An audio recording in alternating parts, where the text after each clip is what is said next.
Hello everyone and welcome to the Carcode YouTube channel. My name's Sam, and if you're new here, please make sure to hit the subscribe button down below for more new car reviews. Now, unless you've been living under a rock, you would know what this car is. It's a Volkswagen Golf GTI, but not only is it the GTI, it's the Clubsport model, which has a few extras on it. Today I'm going to be going through the pros and cons and seeing, is this car the ultimate hot hatch? Before we go through to that, I want to say a huge thanks to Lancaster Volkswagen for making this video possible.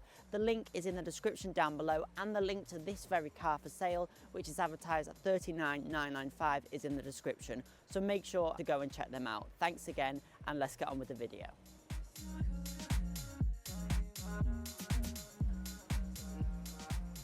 So starting with the exterior design of the Clubsport, and you may notice a few little tweaks. You've got this more sporty front bumper, so you've gone are the GTI lights, which I actually really love on the normal GTI. It's got more of an aggressive look now. So you don't get the fog lamps, you get a more aggressive front bumper. That's really it to the front. There's not a huge amount of changes, and it is of course still a Golf after all. You get this sticker that goes down the front door. Now in pictures and on video it doesn't show up as well. In person I think it really works, and it's quite a fun addition to the car. I think on video it looks like it should keep going across, and it might look better actually if it went all the way along, but I do quite like the look of it. There is a few different colour options available on the GTI Clubsport. This is the lime yellow metallic, which is over £700 optional extra. I think it's absolutely stunning though, although I may be biased because I do own a turmeric yellow Golf. I think it looks great. As standard, it comes in pure white, which really suits the look of the GTI and the clean lines of this car. It looks great. Some popular colours include the Moonstone Grey, which is £435, and there is some premium paints as well. King's Red is £885, and Oryx White, which is a beautiful pearl white, is £1,220. So they do get quite expensive. My favourite is the lime yellow. I think it looks great, or the white looks great too. Either the Oryx or the pure white, they both look great. Something about the GTI Clubsport that you may not know, it's not available to order from the factory anymore. So it's only what's available brand new stock at dealers and nearly new or ex-demonstrators like this model here. You've got the rear tinted windows of course, and on the Clubsport you've got this larger rear spoiler which looks absolutely excellent. You've got the full IQ lights as well. Moving on to wheels on the Clubsport, and you have two different sizes of wheels. You start with the 18-inch Richmond alloy wheels as standard, which are also on the normal GTI. I actually really love the look of these wheels, and they give you a little bit of extra comfort, although that's not really what people buy a GTI for. It then goes up to the 19-inch Adelaide alloy wheels. I just think they look a bit too modern perhaps. These are the 19-inch Estoril alloy wheels in full black, and I think these really suit the look of the car. You may notice this little naughty R badge here, because they are off Golf Rs. I remember one came in once, a GTI, it wasn't a Clubsport, and it had the little R wheels. I was like, someone's made a mistake here. But no, the same wheels are offered on the GTI cars, and I think it's a little bit of attention to detail. It's a small thing, loads of people have picked up on that. These are a £915 option, whereas the Adelaide wheels are £820. You can also get these diamond cut and the same price of £915. My favourite wheels are the most expensive. They're the 19-inch Scottsdale alloy wheels, and they were on the Clubsport 45 model that arrived in 2021. And they are included in the performance package, which is just under £4,000. It gives you the Akrapovic exhaust, and it also gives you the Scottsdale wheels, which look really great, but come at quite a cost. So I do like the standard 18-inch Richmond wheels. I think they do the job and really stick true to the true GTI feel of a car. These ones are, yeah, more R-like. That's what they were designed for. So I do like the original GTI wheels myself. These rear exhausts look really great as well. You can upgrade into the Akrapovic system, that sounds even better, etc. But I think these standard ones are pretty excellent, and they sound pretty good too. Let's hear this.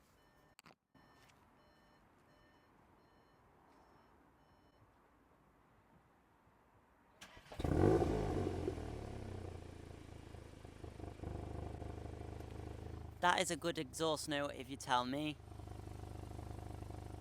I don't think I need any extra upgraded exhaust system. This does the trick. I don't want to proper dive into things like practicality and boot space. I'll just quickly go through it all because it's identical to any other Golf 8. You get 380 litres here in the boot, which isn't class leading, but it's pretty good, and it's sort of the class standard average for most hatches, whether it be a hot hatch or not.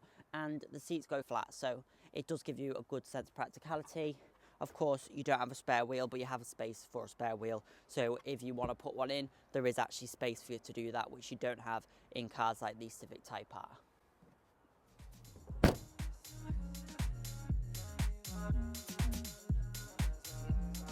So let's do a quick run through on the main differences between the Clubsport and the normal GTI. First thing, you get this bigger spoiler on the back. You also get the IQ Light, the upgraded ones, with the sweeping sequential indicators on the front and the back as well. So you can see there you've got the sequential flowing indicators, Audi style-esque, and they look really great. It's just a really fun thing, and it just adds to the premium feel of the car. GTI is not cheap and cheerful like it used to be, and this Clubsport takes it to the next level of prices, but it is a great thing for an enthusiast that wants the top of the line car, maybe not for someone just getting into a GTI. The next thing that you get is these graphics on the front doors, just for a sportier look. You get more options of alloy wheels, and you get bigger brake discs and calipers straight off the Golf R for increased stopping power. Sportier, more aggressive style front. Inside you get these comfier Art Velours honeycomb style seats. And of course you have the tuned engine, which pumps out 295 brake horsepower over 241 on the normal GTI. It does this by having a larger turbo and also by having a factory engine map to help pump out this extra power.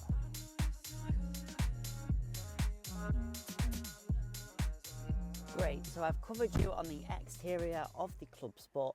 What about the interior? Because the Golf 8 has been notoriously controversial for its controls, infotainment and interior design on this new model. These seats are lovely. They're the bucket seats and they're the sports performance honeycomb Art Velours seats. These are so comfortable, and these are standard on the Clubsport. You can opt for leather, which is over £2,000 option for your Vienna leather. And really, I much prefer this. It's really nice. It keeps you cooler in summer, warm in winter, so comfortable, and they do hug you quite a bit as well. You've also got your adjustable lumbar support as standard. So yeah, they feel really comfy and they hug you in, but also they will accommodate larger people as well. So really nice seats, I do love that. You've got this gloss black section here. I'm not a huge fan of gloss black, but it kind of works at the bottom section. And then you've got the honeycomb that goes all across here, which is in a gloss as well. You've got your 10-inch infotainment screen. You can get the Pro version with gesture control and Wi-Fi and things like that. And you've got your digital cockpit as standard. Of course, the Golf 8 was meant to be more digitalised for coming up to the next generation 2020. And they definitely did that, but it's not without its issues, and everyone knows this. I'm glad everyone was on the same page about that. I do think sometimes people can over-egg that a little bit. It's not impossible to use or live with if you want to. It was just a little disappointing that it wasn't as intuitive as 7.5. However, everything is screwed together and feels really good quality, as you'd expect from Volkswagen. So the quality hasn't really gone down, it's more the user friendliness. You can change your whole ambiance. So obviously it's on green right now, so I'll change that because I think that's not really suiting of the car. I think a red is better. That's quite nice, I like that. Yeah, I think that suits the car a lot better. But yeah, you can do all those things. Got wireless charging. There's a lot of options though that you have to pay for extra. The winter pack's over £300, and you can get the winter pack with the heated seats in the rear. It's a nice place to be. You do have these touch sensitive controls on the steering wheel, for example, which I don't like, but they're on all of the GTI models. Volkswagen have said that they're going to get rid of those on the next one, but we'll just have to wait and see about that. You do get the perforated leather steering wheel with the red stitching and the GTI badge here, which looks great. So I do really love how it looks. And of course, it is a performance vehicle, and you do get that performance vibe. You've got the dark headliner, which doesn't feel too claustrophobic. I really love the feel of the interior of this car. Compared to the normal GTI, there's not a massive difference. The normal GTI's got the Jacquard cloth, like the normal check that you'd get, and I do like that because it is very iconic. However, this honeycomb cloth is really nice and comfortable. The thing about the honeycomb cloth, the Art Velours, is it is kind of harder to clean and keep clean, but I think the payoff in comfort and the look of it is definitely worth it 100%. You also get it all in the door cards, so it feels great quality. And how about the rear passengers? Well, it's just like a Golf, so they're going to be perfectly happy in here. Coming from smaller platform vehicles, you can definitely tell that in a Golf you've got so much more space, and you have a few extra millimetres on the Golf 8 than you did in the 7.5. These bucket seats, of course, are going to restrict the back seat passenger's view a bit, and the dark headlining makes it a bit dingier. You've got pockets in the backs of the seats as well, and of course you've got the armrest, which is really good quality and just makes it a really comfortable place to be in the back of this Golf. It's very comfortable, and you don't actually sacrifice any comfort from the normal Golf models, so it's excellent in here. You've even got your ski hatch as well, like so, which a lot of cars don't have actually, and it just really makes sense. It's 60-40 split, really easy to fold down, and they fold almost completely flat with the false floor in place. So honestly, I'm pretty happy with the backseat practicality. Your ISOFIX points are quite large, but they are covered and the covers are attached, so you're not going to lose them. You've got the climate control in the back of here. Apart from your touch sensitive stuff, everything is pretty much as you'd expect it. It feels much better quality in the back of the Golf than it does in the Civic Type R, which has a very cheap feeling fabric and cheap feeling centre armrest as well, and doesn't really make the use of its space as it should. So very happy with the back seats of the Golf GTI Clubsport. If you've got a family but also want to have a great fast car, this may be the one for you. To be honest, it's not as bad as some people say, but it's just a bit faffy, especially when you're driving. These aren't backlit, so you can't see it in the dark, so it can be a little bit backwards to think about. This one's got the rear camera, which is an option, so that's useful for some people. You get front and rear sensors as standard. I don't really feel the need for a rear camera, but of course, if you do want it, it's not too bad to spec that. You've got two USB-C ports here. Like I say, looks-wise, it looks great and it feels great. Just in practice, it's not necessarily the best system to use. There's a few things that don't feel quite as good as they did before, like your physical volume controls and climate controls are missing. Little things like that do make a huge difference. Quite often you have a lot of glitches on the system as well. However, Volkswagen have been implementing sort of updates and things like that, and they do seem to be better on this one. This is a 73 plate, for example, and it does seem to be quite a lot smoother than what would be on a 21 plate, for example. So that's really good. Of course, you've got wireless Apple CarPlay as well. You know, it's not too laggy or buggy, so I'm not too mad with it. Also, there's no manual on the Clubsport. You'd have to go for a normal GTI. However, they even stopped that on the normal Golf GTI last year. You couldn't order one from factory with a manual box. So if you're looking for a manual gearbox, you may want to look elsewhere. Maybe the likes of the Ford Focus ST or the Civic Type R. That is a bit of a beast as well. But there's so many hot hatches out there. If you're someone that likes a DSG box, I'm sure you'll love this GTI Clubsport.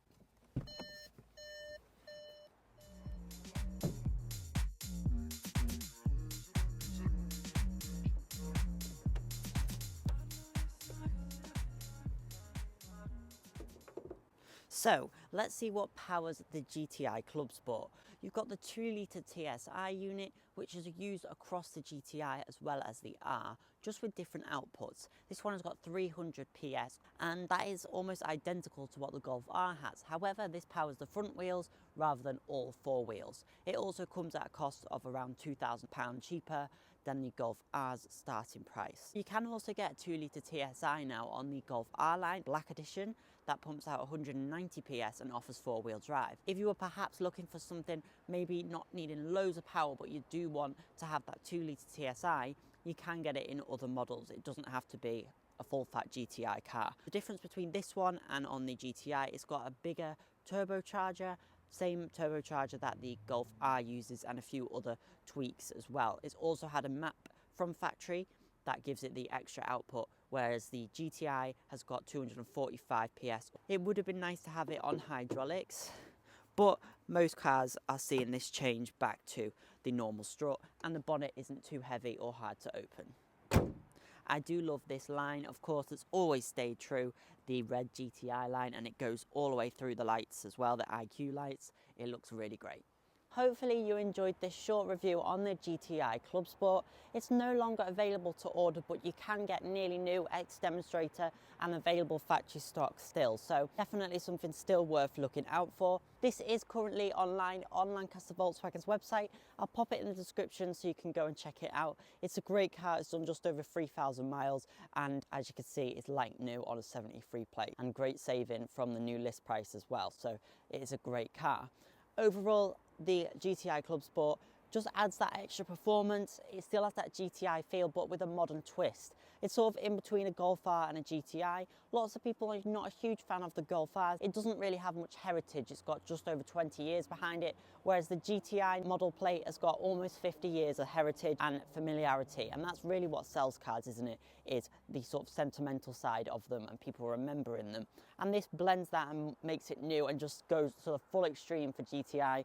Most expensive ever, most impressive ever, and it's great. I've been told it's great to drive on the open road as well, but of course I haven't managed to do that yet. It's a great option. Of course, if you're looking for manual cars, there's so many other options out there, and a normal GTI, the 241 brake horsepower should suffice for you. But if you're really truly a petrol head and you love the DSG box, but don't necessarily want the extra weight of a Golf R, you still want that front GTI more youthful feel, this may be the car for you.